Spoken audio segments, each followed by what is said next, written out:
இந்த படை போதுமா, இன்னும் கொஞ்சம் வேணுமா என்று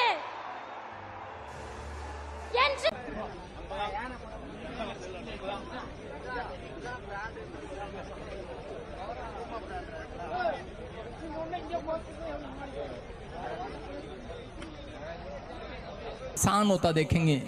आप जिस चीज की दौड़ में दौड़ रहे थे, आत्मा ने मुझे कहा कि पूरे 52 डेज बीतने के बाद आप हंसते में चर्च में आएंगे यीशु मसीह के नाम में। जिनकी प्रार्थनाएं कम हो गई हैं, उनके लिए पवित्र आत्मा ने मुझे कहा कि मैं उन्हें एक नई सामर्थ प्रदान कर रहा हूं यीशु के नाम में। आपकी प्रार्थना का लेवल बढ़ेगा आज से।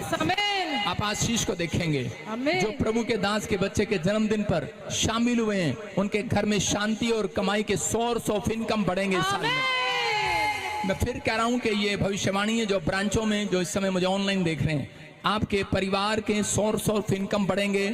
बच्चे नौकरियों पर जाएंगे, बड़े बड़े काम हाल होंगे। जो शराब पीते हैं वो छोड़ देंगे, वो नशे को छोड़ देंगे। ये जवान यूथ यहाँ पर खड़ा है जिन्होंने नशे को छोड़ दिया है, पवित्र आत्मा उनको आशीष दे यीशु मसीह के नाम में। परमेश्वर ब्लेसिंग दे। जिनके नाम BNRS GHMPKL और Y से N से हैं, आप नई गाड़ी खरीदेंगे और गवर्नमेंट जॉब और बिजनेस की आशीष को प्राप्त करेंगे। प्रभु का आत्मा आपको दे रहा है। मैं कह रहा हूं ASGNPMVCFD और H नाम वालों के लिए खुशखबरी है कि आप किसी भी क्षेत्र में कमजोर हैं या फिर आपको कहीं भी बीमारी है, कोई समस्या है, पवित्र आत्मा कह रहा है कि DNGSTL नाम वाले भी कहते हैं कि आज से चंगे हो जाएंगे यीशु मसीह के नाम में। आपकी रिपोर्टें नॉर्मल आएंगी। आप हर चीज में आशीष को देखेंगे, डोर खुलेंगे। जो ब्रांच में लाइव जुड़े हुए हैं, जो पवित्र आत्मा ने मुझे कहा है वो बोल रहा हूं कि इस साल अगर वो ईमानदार रहे और वफादार रहे, करे इस चर्च के साथ, पवित्र आत्मा कह रहा है परमेश्वर के साथ वफादार रहे। ये नहीं कि मुझे ये नहीं मिला, वो नहीं मिला, कंप्लेंट करते रहे परमेश्वर को। पवित्र आत्मा कह रहा है वफादारी वो है जो कंप्लेंट नहीं करता, ईमानदारी से चलता है। परमेश्वर ने कहा इस साल में वो अपना फल पाएंगे, सबसे बेस्ट फल। आमीन। एक बेस्ट फल आएगा, बेस्ट गवाही आएगी, बेस्ट टेस्टमनी आएगी।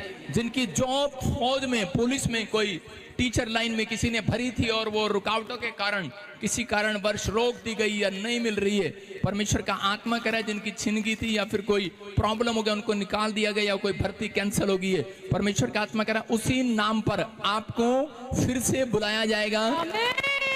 आप पास होंगे, आपको जॉब पर रखा जाएगा यीशु मसीह के नाम में। आपका फेवर होगा इस साल में यीशु मसीह के नाम में। जो अब तक मां नहीं बनी है उनके लिए खुशखबरी है। क्या आप ताड़ी बजा सकते हैं? यस। जो मां नहीं बन पा रही है उनके लिए खुशखबरी है। पवित्र आत्मा मुझे कह रहा है जो बाप नहीं बन पा रहा है उनके लिए खुशखबरी है। जिन माओं ने अपने बच्चों का सुख नहीं देखा उनके लिए गुड न्यूज है, वो सुख देखने वाले। तो सबको जय मसीह की। God bless you all of you. प्यारे परमेश्वर के प्यारे बच्चों, आज मैं आपके पास परमेश्वर के उस ध्यान देने वाली बातों के ऊपर गौर करना चाहता हूँ जो आप लोग जानते भी हैं, परंतु वो चीज हमें दिखती नहीं है। क्यों नहीं दिखती है? क्योंकि ये मेरा अनुभव है। मैं आपको बताना चाहता हूँ कि जिस तरह से हम परमेश्वर के जीवन में आते हैं तो हमारे जीवन के अंदर हमारे जीवन को बदलता हुआ हम देख पाते हैं, और उसी कारण हम जब मसीह बन जाते हैं तो परमेश्वर की योजना की तरफ हमारा हृदय और हमारा मन उसी तरफ जाता है। चाहे हम ना चाहे तो भी हमारी आत्मा परमेश्वर को ढूंढती रहती है। परंतु होता क्या है, मैं जो चीज आपको ध्यान देने वाली बात बताना चाह रहा हूँ वो ये है कि जब हम नाना प्रकार की बुराइयों में पड़ जाते हैं, नाना प्रकार के कठिनाइयों में रहते हैं, हम प्रार्थनाएं करते हैं, उसका जवाब नहीं मिलता। परंतु क्यों? जबकि परमेश्वर ने हमारे लिए अपनी जान दी है, वो क्रूस पर उसने लहू बहाया इसी दिन के लिए कि हम लोग ये ना कहते रहे कि हमारी जिंदगी कब बदलेगी, और ये ना कहते रहे कि ये रोग हमारे कब ठीक होंगे, और ये ना कहते रहे कि हमारे लिए ये व्यक्ति प्रार्थना करेगा तो हम चंगाई को पाएंगे।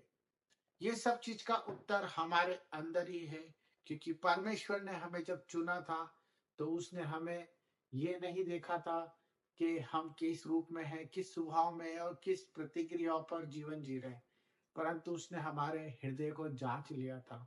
उसने हमें हमारी माता के गर्भ से वचन के अनुसार हमें चुन लिया गया था।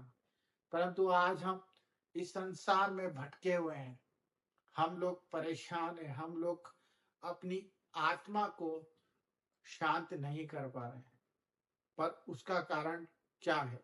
हम क्यों अवेयर नहीं हो पा रहे? क्यों हम अपनी प्रार्थनाओं को पूरी तरह से होते हुए नहीं देख पा रहे? इन सब के ऊपर मैं आपको वो चीज बताना चाहता हूँ जिस पर आप ध्यान देंगे और परमेश्वर के जीवन में अपनी सफलताओं को, अपने छुटकारे को और अपने उद्धार को पा लेंगे।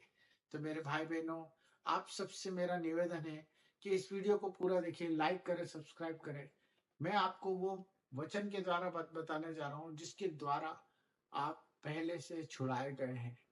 मैं ये भी जानता हूं कि आपको सब पता है, परंतु मेरा बताने का फर्ज है।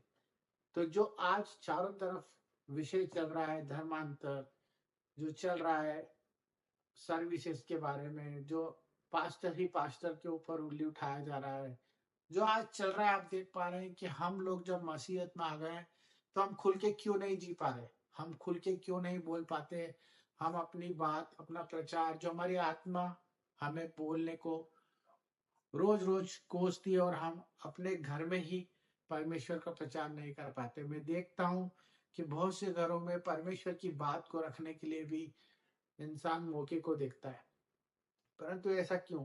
क्योंकि ये सब चीजें इसलिए हो रही है क्योंकि हम वचन को पढ़ नहीं रहे हैं, हम वचन पर अमल नहीं कर पा रहे हैं। हम प्रार्थना तो करते हैं परंतु वचन में नहीं बढ़ पा रहे हैं, क्योंकि परमेश्वर का वचन यही कहता है कि जो वचन पे चलेगा वही उद्धार पाएगा। जिस तरह यीशु मसीह ने जब उसकी परख हुई तो उसने सिर्फ यही कमांड की कि लिखा है कि जब उसकी रोटी की परीक्षा हुई, उसे राजवैभव दिखाने की बात हुई और उस पर ये बातें कही गई कि तू दंडवत कर और तुझे सब कुछ मिल जाएगा। उसी प्रकार आज हमारी संसार में परख हो रही है, वो हमें बीमारियों में मिल रही है, वो हमें लाचारियों में मिल रही है, वो हमारे ऊपर आरोप लगाया जा रहा है, आपस में हम लोग लड़ रहे हैं। ये सब एक ही चीज का उदाहरण है कि हम अपना उद्धार क्यों नहीं पा रहे, क्योंकि हम वचन पर कमांड नहीं कर पा रहे। हमें वचन को सुनना भी है और वचन को बोलना भी है। हमें सुनने वाले कान तैयार करना है और देखने वाली आंखें। हमें बोलने वाला जीव जो हमारे वचन के ऊपर और हमारे परमेश्वर की हर एक बात को सुनता है और परमेश्वर की हर बात को कहने वाला हो। नीडर होके चलने वाला बनना है, हमें वचन पर अमल करने वाला बनना है, तभी हम परमेश्वर की संतान और परमेश्वर के कामों को होता हुआ देखेंगे। यही हमारा जीवन है। अगर हम वचन को पढ़ेंगे और वचन पर चलेंगे तो मेरे भाई बहनों, आप जो प्रार्थना करेंगे वो सब पूरी होगी। God bless you. Thank you. जय मसीह।